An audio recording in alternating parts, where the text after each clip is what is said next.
ಸೋಮಶೇಖರ್ ಬೆಂಗಳೂರು ಉತ್ತರ ಕಾಂಗ್ರೆಸ್ ಅಭ್ಯರ್ಥಿ ಪರವಾಗಿ ಬೆಂಗಳೂರಿನಲ್ಲಿ ಇವತ್ತು ಕಾಂಗ್ರೆಸ್ ಅಭ್ಯರ್ಥಿನ ಜೊತೆ ಇಟ್ಕೊಂಡು ಸಭೆ ಮಾಡಿದ್ದಾರೆ.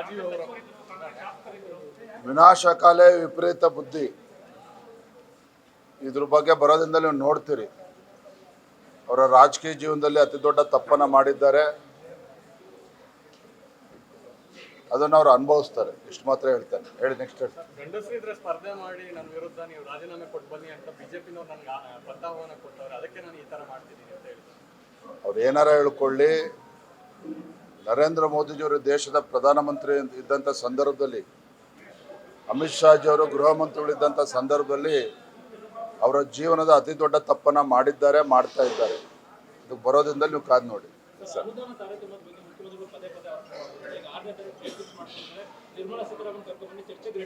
ನೋಡ್ರಿ, ಈ ರೀತಿ ಉಡಾಫೆ ಮಾತುಗಳನ್ನ ಮುಖ್ಯಮಂತ್ರಿಗಳಿಂದ ರಾಜ್ಯದ ಜನತೆ ನಿರೀಕ್ಷೆ ಮಾಡೋದಿಲ್ಲ.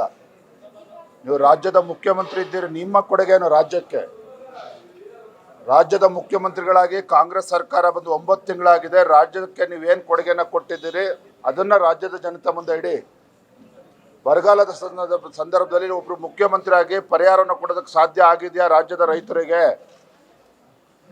ಸಂಕಷ್ಟದಲ್ಲಿರ್ತಕ್ಕಂಥ ರೈತರಿಗೆ ಈ ರಾಜ್ಯ ಸರ್ಕಾರದಿಂದ ಏನೋ ನ್ಯಾಯ ಕೊಡೋದಕ್ಕೆ ಸಾಧ್ಯ ಆಗಿದೆಯಾ? ಅದ್ರ ಬಗ್ಗೆ ಉತ್ತರ ಕೊಡಲಿ.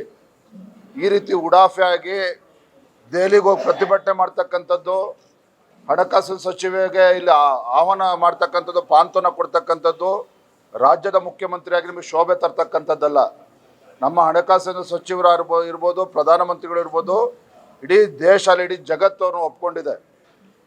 ಹಾಗಾಗಿ ಈ ರೀತಿ ಉಡಾಫೆ ಮಾಡೋದು ಬಿಟ್ಟು ನಿಮ್ಮ ಕೊಡುಗೆ ಏನು ರಾಜ್ಯಕ್ಕೆ, ಅದನ್ನು ರಾಜ್ಯ ಜನರಿಗೆ ಉತ್ತರನ ಕೊಡಿ. ಇಲ್ಲ ಅಂತ ಹೇಳಿದ್ರೆ ಚುನಾವಣೆ ಮತ ಎಣಿಕೆ ಆದ್ಮೇಲೆ ಗೊತ್ತಾಗುತ್ತೆ ನಿಮ್ಮ ಹಣೆ ಬರ ಏನು ಅಂತೇಳಿ. ನಿಮ್ಮ ಪಳ್ಳು ಭರವಸೆ ನಾನು ನೋಡ್ತಾ ಇದ್ದೆ. ತಮ್ಮ ಪ್ರಣಾಳಿಕೆ ಹತಾಶರಾಗಿ ಪ್ರಣಾಳಿಕೆನ ಬಿಡುಗಡೆ ಮಾಡಿದ್ದಾರೆ ಅಂತೇಳಿ ಗೋಚರ ಆಗ್ತಾ ಇದೆ. ತಮ್ಮ 5 ಗ್ಯಾರಂಟಿಗಳಿಂದ ಏನು ಇವರಿಗೆ ಉಪಯೋಗ ಆಗಲ್ಲ ಅಂತೇಳಿ ಮನವರಿಕೆ ಆಗಿದೆ. ಹಾಗಾಗಿ ಈ ರೀತಿ ಏನೋ ಭರವಸೆಗಳನ್ನು ಕಣ್ಣೊರೆಸ್ತಕ್ಕಂಥ ತಂತ್ರವನ್ನು ರಾಜ್ಯದ ಜನರಿಗೆ ಕಿವಿ ಉಮ್ಮಡಿಸ್ತಕ್ಕಂಥ ಕೆಲಸವನ್ನು ಮಾಡ್ತಾ ಇದ್ದಾರೆ. ನಿಮ್ಮ ಈ ಪೊಳ್ಳು ಭರವಸೆಗೆ ರಾಜ್ಯದ ಮತದಾರರು ಮಾರು ಹೋಗೋದಿಲ್ಲ. ರಾಜ್ಯದ ಮತದಾರರಿಗೆ ಸ್ಪಷ್ಟತೆ ಇದೆ. ರಾಜ್ಯದ ಮತದಾರರಿಗೆ ಸ್ಪಷ್ಟತೆ ಇದೆ. ದೇಶದ ಭವಿಷ್ಯದ ದೃಶ್ಯದ ಮೋದಿಯವರು ಪ್ರಧಾನಮಂತ್ರಿ ಆಗಬೇಕು ಅಂತೇಳಿ ನಾನು ರಾಜ್ಯದ ಮುಖ್ಯಮಂತ್ರಿಗಳಿಗೆ ಕೇಳ್ತೇನೆ, ಯಾರಿದ್ದಾರೆ ನಿಮಗೆ ಪ್ರಧಾನಮಂತ್ರಿ ಅಭ್ಯರ್ಥಿ? INDA ಕೂಟದಿಂದ ಪ್ರಧಾನಮಂತ್ರಿ ನರೇಂದ್ರ ಮೋದಿಜಿ ಅವರ ಸರಿಸಾಟಿ ಆಗ್ತಕ್ಕಂಥ ಒಂದು ಮುಖ ತೋರಿಸಿ ನಿಮ್ಮ INDA ಕೂಟದಲ್ಲಿ. ಯಾವ ಕೇಂದ್ರದಲ್ಲಿ ಸರ್ಕಾರ ಹಗಲುಗನ್ಸು ಕಾಣ್ತಾ ಇದ್ದಾರೆ ಕಾಂಗ್ರೆಸ್ನವರು? ಇವತ್ತು ಬರೆದಿಡ್ಕೊಂಡು ನಾನು ಹೇಳ್ತಾ ಇದ್ದೇನೆ, ಕಾಂಗ್ರೆಸ್ ಪಕ್ಷ ಇವತ್ತೇನು ಹಾರಾಡ್ತಿದ್ದಾರೆ ರಾಜ್ಯದಲ್ಲ ದೇಶದಲ್ಲಿ 100-200 ಬಗ್ಗೆ ಮಾತನಾಡ್ತಲ್ಲ. ಕಾಂಗ್ರೆಸ್ ಪಕ್ಷ 40 ಸೀಟು ಕೂಡ ದಾಟೋದಿಲ್ಲ. ಕಾಂಗ್ರೆಸ್ ಪಕ್ಷ ಇಡೀ ದೇಶದಲ್ಲಿ 40 ಸೀಟ್ ದಾಟೋಲ್ಲ. ಅಂಥ ದಾರುಣ ಪರಿಸ್ಥಿತಿ ಕಾಂಗ್ರೆಸ್ ಪಕ್ಷ ಬಂದಿದೆ. ಇಂಥ ಸಂದರ್ಭದಲ್ಲಿ ಮಾನ್ಯ ಮುಖ್ಯಮಂತ್ರಿಗಳ ಉಡಾಫೆ ಹೇಳಿಕೆ ಶೋಭೆ ತರ್ತಕ್ಕಂಥದ್ದಲ್ಲ ಅವರಿಗೆ. ಜನ ಪ್ರತಿದಿನ ಟೈಮ್ ಸರಿಯಾಗಿ ಊಟ ಮಾಡ್ತಾರೋ ಬಿಡ್ತಾರೋ, ಆದರೆ ಪೊಲಿಟಿಕಲ್ ಟ್ರೆಂಡ್ ಏನಿದೆ ಅಂತ ಪ್ರತಿದಿನ ಪ್ರತಿ ಕ್ಷಣ ಕಾಯ್ತಿರ್ತಾರೆ. ಕರ್ನಾಟಕದ ಅಖಾಡದಲ್ಲಿ ಯಾವ ಅಭ್ಯರ್ಥಿ ಅಬ್ಬರಿಸಿದ್ರು ಮತ್ಯಾವ ಅಭ್ಯರ್ಥಿ ತತ್ತರಿಸಿದ್ರು ಅಂತ ನೋಡೋಕೆ ಕಾತರದಿಂದ ಕಾಯ್ತಿರ್ತಾರೆ. 28 ಕ್ಷೇತ್ರಗಳ ಪ್ರತಿದಿನದ ಪಬ್ಲಿಕ್ ಪಲ್ಸ್ ಏನು, ಪ್ರಚಾರದಲ್ಲಿ ಯಾರ ಮುಂದೆ ಯಾರ ಹಿಂದೆ ಎಲ್ಲ ಮಾಹಿತಿಯನ್ನು ನಾವು ಕೊಡ್ತೇವೆ.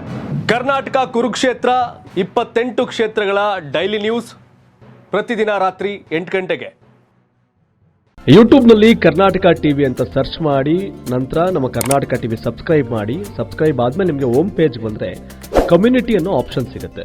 ಈ ಕಮ್ಯುನಿಟಿ ಆಪ್ಷನ್ ಕ್ಲಿಕ್ ಮಾಡಿದ್ರೆ ನಿಮ್ಮ ಕೆಳಗಡೆ 28 ಲೋಕಸಭಾ ಕ್ಷೇತ್ರಗಳ ಒಂದು ಪೋಲ್ ಕ್ರಿಯೇಟ್ ಮಾಡಲಾಗಿದೆ.